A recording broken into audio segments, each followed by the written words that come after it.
The Korean War has been called the Forgotten War in the United States, where coverage of the 1950s conflict was censored, and its memory decades later is often overshadowed by World War II and the Vietnam War.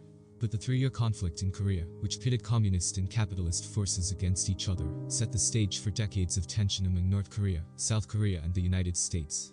It also helped set the tone for Soviet-American rivalry during the Cold War, profoundly shaping the world we live in today, historians said. As tensions between North Korea and the United States continue to mount amid missile tests and taunts, here is a brief guide to the Korean War and the impacts that linger more than 60 years after its end. How did the Korean War start? The Korean War began when North Korean troops pushed into South Korea on June 25, 1950, and it lasted until 1953. But experts said the military conflict could not be properly understood without considering its historical context. Korea, a Japanese colony from 1910 until 1945, was occupied by the United States and the Soviet Union at the end of World War II. The United States proposed temporarily dividing the country along the 38th parallel as a way to maintain its influence on the peninsula, which bordered Russia, said Charles K. Armstrong, a professor of Korean history at Columbia University. A divided Korea was something unprecedented, he said. But the divide lasted in part because of competing visions among Koreans for the country's future. Fundamentally, it was a civil war, fought over issues going back into Korea's colonial experience, said Bruce Cummings, a professor of history at the University of Chicago. In 1948, the American-backed anti-communist Southern administration, based in Seoul, declared itself the Republic of Korea. It was led by Syngman Rhee, who lived in exile in the United States for many years, and was installed as the South Korean leader by the Office of Strategic Services, a predecessor to the Central Intelligence Agency, Professor Cummings said. Soon after, the Soviet-backed Communist Northern Administration, based in Pyongyang, declared itself the Democratic People's Republic of Korea. Its leader was Kim Il-sung, who fought alongside communist forces during the Chinese Civil War, and was the grandfather of North Korea's current dictator, Kim Jong-un. Each regime was unstable, rejected the legitimacy of the other, and considered itself to be Korea's sole rightful ruler. Border skirmishes between the two were frequent before the Korean War began. Who were the combatants? The war pitted South Korea and the United States, fighting under the auspices of the United Nations, against North Korea and China.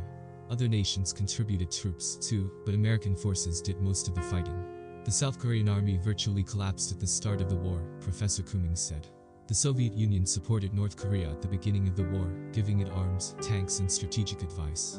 But China soon emerged as its most important ally, sending soldiers to fight in Korea, as a way to keep the conflict away from its border. The Chinese leader, Mao Zedong, also saw China's participation in the war as a way to thank Korean communists who fought in the Chinese Civil War, Professor Cummings said. There was a lot of field contact between American and Chinese forces, Professor Armstrong said. In a sense, this was the first and only war between China and the United States, so far. How damaging was it? The war devastated Korea. Historians said that between 3 million and 4 million people were killed, although firm figures have never been produced, particularly by the North Korean government. As many as 70% of the dead may have been civilians. Destruction was particularly acute in the north, which was subjected to years of American bombing, including with napalm. Roughly 25% of its pre-war population was killed, Professor Cummings said, and many of the survivors lived underground by the war's end. North Korea was flattened, he said.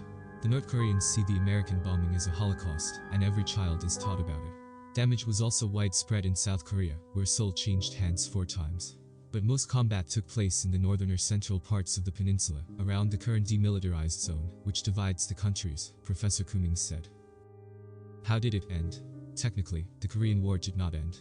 The fighting stopped when North Korea, China and the United States reached an armistice in 1953. But South Korea did not agree to the armistice, and no formal peace treaty was ever signed. There is still a technical state of war between the combatants, Professor Cummings said. Neither North nor South Korea had achieved its goal: the destruction of the opposing regime and reunification of the divided peninsula.